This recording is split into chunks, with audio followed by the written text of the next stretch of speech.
উবাই ইবনে খালফের সঙ্গে তার এত গভীর সম্পর্ক ছিল,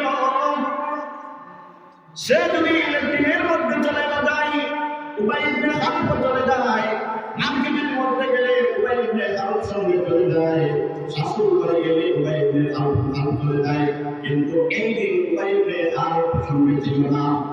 ওই উবাই ইবনে খালফের কাছে খবরটা চলে গেল, সবাই ডাকতে বলো উবাই ইবনে খালফ, তোমার বন্ধু যে কোনো কাজ করতে তোমাকে সঙ্গে রাখে, কিন্তু তোমার বন্ধু এমন একটা কাজ করে ফেললো, তোমাকে দেখে সে মুহাম্মদের হাত ধরে মুসলমান হয়ে গেছে। এই উবাই ইবনে খালফ তার গুসা বাড়ির মধ্যে চলে আসছে, উৎপার বাড়িতে চলে আসছে, এসে ডাকতে বলে, বন্ধু তুমি আমাকে এত বেশি ভালোবাসো, আমিও তুমি ভালোবাসি, কোনো কাজ তুমি আমাকে রেখে খরচ না, কিন্তু আজকে কি করলে? এই মক্কার মহিলার মধ্যে, আরবের মধ্যে মুখ দেখানো যায় না, তুই আমার বন্ধু হয়ে তুমি মুহাম্মদের দিন গ্রহণ করে ফেলছো। সে বলে, বন্ধু শুনো, আমি এই কালেমাটা আমি অন্তর দিয়ে পড়ি নাই, বলে না, আমি আমার ইজ্জত রক্ষা করি, আমি মুহাম্মদের কালেমা পড়েছি, আমি দিল দিয়ে পড়ি না, আমি এখনো আমি ইহুদি আছি, বলেন নাউযুবিল্লাহ। যেমন আমি এখনো আমার ধর্ম আত্মার ধর্মের উপরে অটল আছি। উবাই ইবনে খালফ বলল, তুই তো মুখ দিয়ে বলছো, কিন্তু এই যে খবরটা সমস্ত আরবের মধ্যে চলে গেছে যে তুই মুসলমান হয়ে গেছো। সে বলল, ভাই দেখ, আমি দাওয়াত দিয়েছিলাম মুহাম্মদকে আমার বাড়ি, মুহাম্মদ আমাকে এমন একটি পেটের মধ্যে ফেলাইলাম, আর আমাকে আমার বাড়ির থেকে যদি সে না খেয়ে যায়, তাহলে আমার কোন ভাইয়ের ইজ্জত থাকবে না, আমার ইজ্জত থাকবে না, আমার ধন সম্পদ যা আছে কিছু ইজ্জত থাকবে না। যার জন্য আমি শুধু মুখ দিয়ে কালেমা পড়েছি, দিল দিয়ে পড়ি না। ওই উবাই ইবনে খালফ বলল, যদি তুই ইসলাম ধর্ম গ্রহণ যদি না করিস, তাহলে আমার একটা কাজ করতে হবে। উকবা বলল, বন্ধু তুই যা বলবি আমি তাই করব।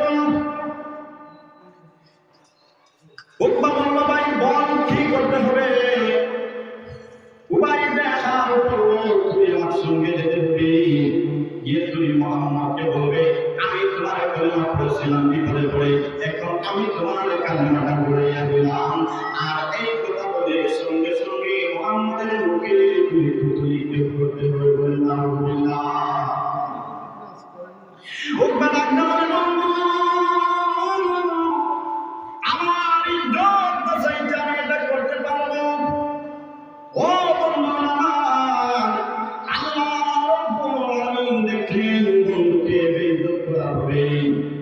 ও বন্ধু আমার, বন্ধুত্ব হলো এমন এক জিনিস যে বন্ধু তোমার বিপদের সময় সঙ্গে থাকবে, এই বন্ধু তোমার সঙ্গ হয়ে যাবে।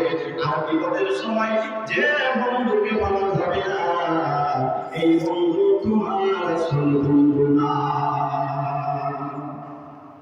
এই জমিনের মধ্যে আমরা যারা বন্ধুদেরকে ভালোবাসি, আত্মীয় স্বজনকে ভালোবাসি, আত্মীয় স্বজনের প্রেমে পড়ে, মা বাবার প্রেমে পড়ে, ছেলে মেয়েদের প্রেমে পড়ে আমাদের ইসলামকে আমরা ছেড়ে দিয়েছি, দিয়েছি কিনা? আমরা শুধু এই ভালোবাসাটা দেখি, কিন্তু আসল ভালোবাসা কোথায় আমাদের দিতে হবে এটা আমরা জানি না।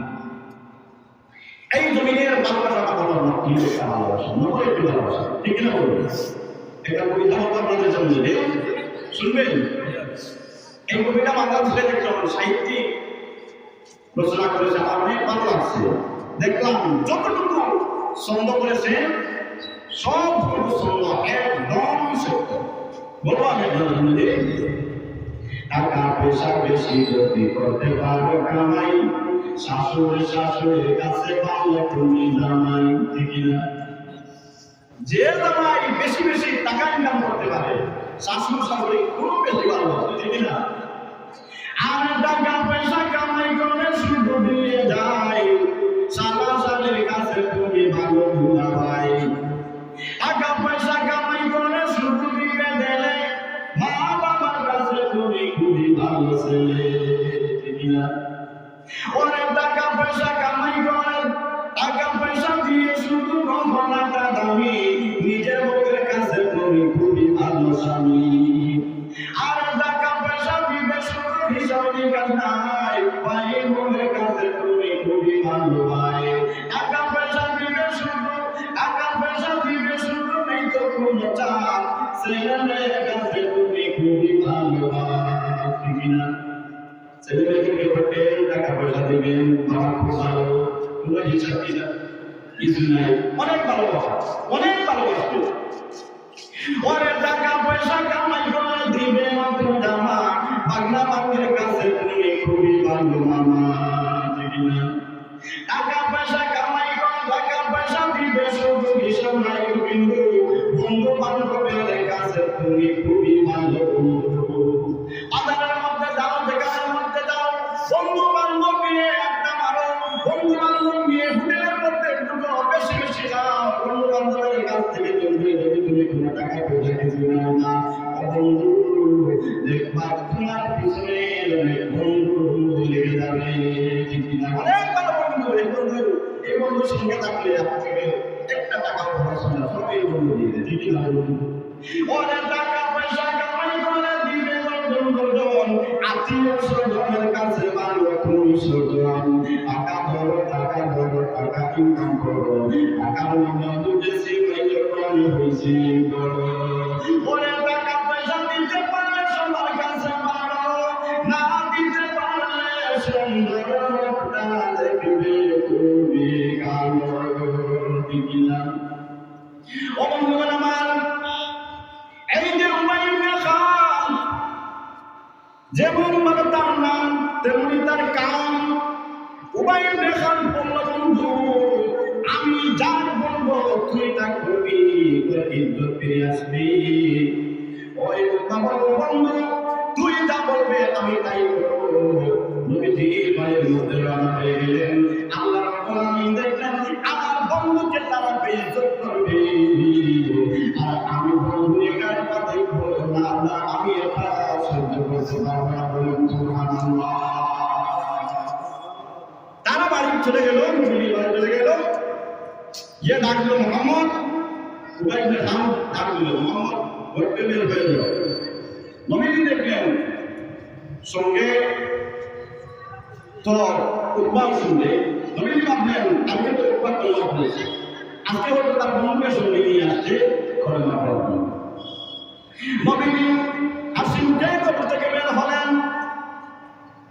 উকবা ডাকতে বলে, মোহাম্মদ কালকে আমি তোমার যে কালেমা পড়েছিলাম, এটা এই কালেমা আমি দিল দিয়ে পড়ি নাই, আমি শুধু মুখ দিয়ে পড়েছি আমার ইজ্জত রক্ষা করার জন্য। বলেন নাউযুবিল্লাহ। হে মোহাম্মদ আজকে আমি তোমার সেই কালেমা আমি ফেরত দিয়ে দিলাম, তোমার সেই কালেমা নিয়ে যাও, তোমার এই কালেমার দরকার আমাদের কাছে নাই। এই কথা বলে এই কথা বলে ওই উকবা নবীজি উজির দিয়ে তথ্য নিক্ষেপ করল।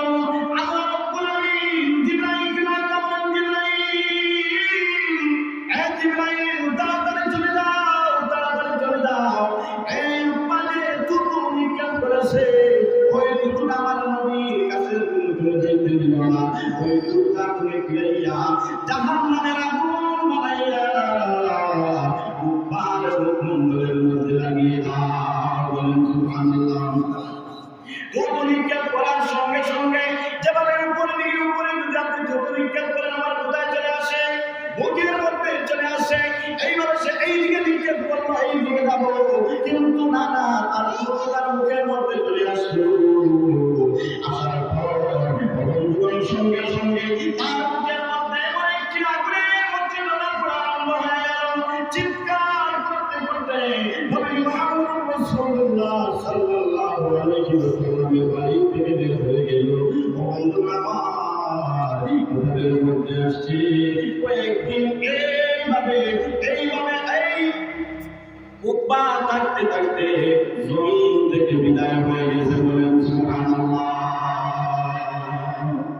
বন্ধুগণ তাই আমাদের নবী হযরত মুহাম্মদ রাসূলুল্লাহ সাল্লাল্লাহু আলাইহি ওয়াসাল্লামের সঙ্গে সামিল করা যাবে না।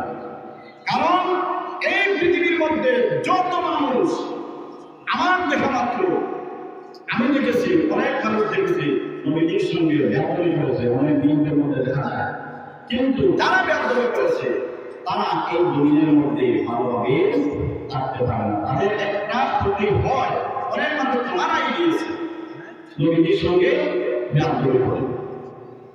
ও বন্ধুরা আমার, আমরা নবী মুহাম্মদুর রাসূলুল্লাহ সাল্লাল্লাহু আলাইহি ওয়াসাল্লামের কালাম পড়েছি। আমরা নবীকে দিল দিয়ে মহব্বত করি, প্রাণ দিয়ে ভালোবাসি, ঠিক কিনা? নবী মুহাম্মদুর রাসূলুল্লাহ সাল্লাল্লাহু আলাইহি ওয়াসাল্লামের কালাম পড়েছি, আমরা মুসলমান হয়ে গেছি। এখন আমাদের মুমিন হওয়া লাগবে। মুসলমান হই, মুমিন হই না, দুনিয়াদারি বেশি বুঝি, আল্লাহর কোরআন বুঝি না। ও বন্ধুরা আমার, নবীজি সাহাবীদেরকে বলতেছেন, ও সাহাবীরা কোরআন পড়তে হবে, আল্লাহ হতে হবে।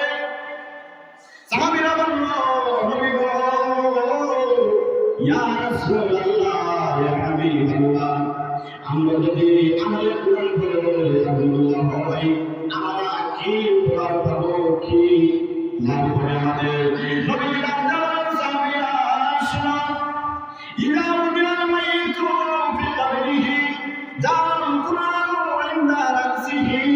নবীজি ডাক দেওয়ার সাহাবীরা, তোমরা যদি আল্লাহ হয়ে আমলে কোরআন হয়ে যদি তোমরা যাও, তোমাদেরকে যে সময় কবরের মধ্যে দেখা হবে, সঙ্গে সঙ্গে তোমার মাথার এই কুড়ে কুড়ে কালিম এসে যাবে, বলেন সুবহানাল্লাহ। ও বন্ধুরা আমার, যদি কবরের মধ্যে আমাদের কোরআন চলে আসে, আমাদের নামাজ যদি আমাদের কবরে চলে আসে, আমাদের রোজা যদি আমাদের কবরে চলে আসে, আমাদের যাকাত, আমাদের হজ আমরা যাই করে না কেন, আমরা নবী আল্লাহকে রাজি করার জন্য, আল্লাহকে খুশি করার জন্য যদি আমরা করে থাকি, বন্ধুগণ, এগুলো আমাদের যদি কবরে চলে আসে, তাহলে এই কবরটাকে আমাদের ভয়ঙ্কর হবে। ভয়ঙ্কর হবে। ও বন্ধুগণ আমার, আমরা কবরকে এত ভয় করি কেন? এই কবরে তো আমার দাদা চলে গেছে, আমার নানা চলে গেছে, আমার দাদি চলে গেছে, আমার বাড়ির আমার আত্মীয় স্বজন সবাই তো এই কবরের মধ্যে চলে গেছে, কিন্তু আমরা এই কবরকে ভয় করি কেন? যে নবী মুহাম্মদুর রাসূলুল্লাহ সাল্লাল্লাহু আলাইহি ওয়াসাল্লামকে সৃষ্টি না করে আল্লাহ কোনো কায়নাত কিছুই সৃষ্টি করতেন না। ওই নবী তো এই কবরের মধ্যে আছে, কি আছে না? ওই কবরের মধ্যে আছে, কিন্তু আমরা কবরকে ভয় করি কেন? আর কারণ হলো আমাদের ঈমানের মধ্যে ত্রুটি আছে, আছে কি আছে না? ও বন্ধুরা, যদি তোমার উপরে লুকিয়ে থাকে, যদি তোমার উপরে থাকে, তাহলে পুলিশ স্টেশনে সাইডে নিয়ে যদি তোমাদের ভয় হবে, কি হবে না? যদি তোমার কোনো কেস কোনো কিছু থাকে না, তাহলে পুলিশের ঘরে গিয়ে আপনি ঢুকতে পারবেন, কোনো ভয় হবে না। বন্ধুরা আমার, খবরটাকে আমরা একটু বেশি ভয় করি, কিন্তু না, এই খবরকে আমরা ভয়ের জায়গা বানিয়ে ফেলেছি, যার জন্য আমরা এই খবরকে বেশি ভয় করি।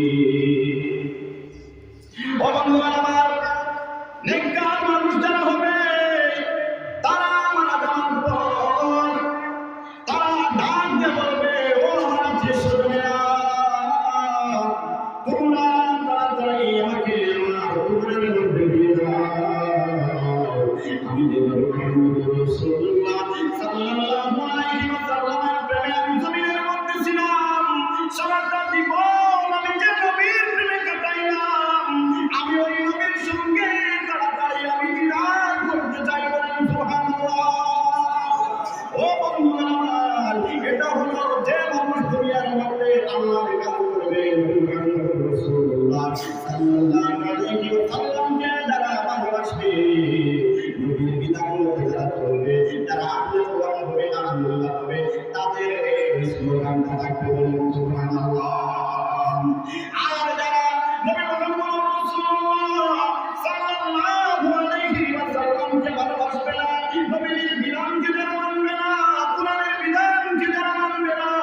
আল্লাহর বিধানকে যারা লঙ্ঘন করে চলবে তাদের স্লোগান থাকবে, তারা বলবে ও আমার আত্মীয়-স্বজনেরা, ও আমার ছেলে-ছেলেরা, তোমরা আজকে কেন এত নিষ্ঠুর হইলা, তোমরা কেন এত নিষ্ঠুর হইলা, কেন এত নিষ্ঠুর হইলা, তোমাদের জন্য তো আমার সারাটা জীবন আমি দিয়ে দিয়েছি, আমি তোমাদের প্রেম করে তোমরা কোন ভালো পোশাক পরে পড়বে, কোন ভালো খাবার তোমরা খাবে, সারা জীবন আমি কাজ করে করে বললাম, আর জন্য আজকে আমি মারা গেলাম, আজকে মারা যাওয়ার পরে তোমরা এত নিষ্ঠুর কেন হইলা, মারা যাওয়ার সঙ্গে সঙ্গে তোমরা পরামর্শ করতেছো, তোমরা আমাকে কয়টার সময় তোমরা প্রভাবিত করলাম, কয়টার সময় তোমরা গোসল দিবা, কয়টার সময় জানাজা করবা, তোমাদের মধ্যে এত তাড়াতাড়ি ফয়সালা তোমরা করতেছো কেন, আমার বড় ভাই হয়, আমার বড় ভাই হয়, তোমাদের হাতে ধরে তোমাদের পায়ে পড়ে তোমরা আমাকে এই ভয়ঙ্কর জায়গা কবরের মধ্যে তোমরা আমাকে দিও না, গুনাহগার যারা হবে তারা বলবে কিন্তু মানুষটি কি টাকা দাও, মরদেহকে কি টাকা যাবে না, না দিতে হবে, কবরের মধ্যে দিতে হবে,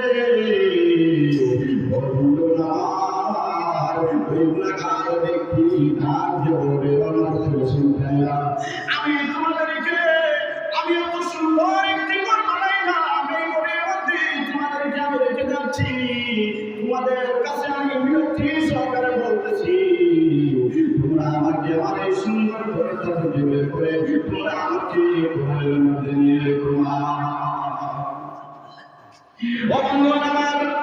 আমার এই খবরটি আমরা যেন বই না পাই, কারণ যদি আমরা নবী মুহাম্মদ রাসূলুল্লাহ সাল্লাল্লাহু আলাইহি ওয়াসাল্লামকে প্রাণ ভরে যদি আমরা ভালোবাসতে পারি, নবীদের বিধানকে যদি আমরা মানতে পারি, নবীজি যা করেছেন আমরা তাই যদি করতে পারি, মারা যাওয়ার পরে আমাদের আত্মা আমাদের আত্মার চিৎকার মেরে মেরে গান জানাবে, ও আমার প্রিয় সন্তানেরা, তোমরা আমাকে তাড়াতাড়ি গোসল দাও, তাড়াতাড়ি কাপড় পরাও, তাড়াতাড়ি তোমরা আমার বন্ধুকে যেই জায়গার মধ্যে আমি পাবো এই জায়গার মধ্যে তোমরা আমাকে রেখে দাও।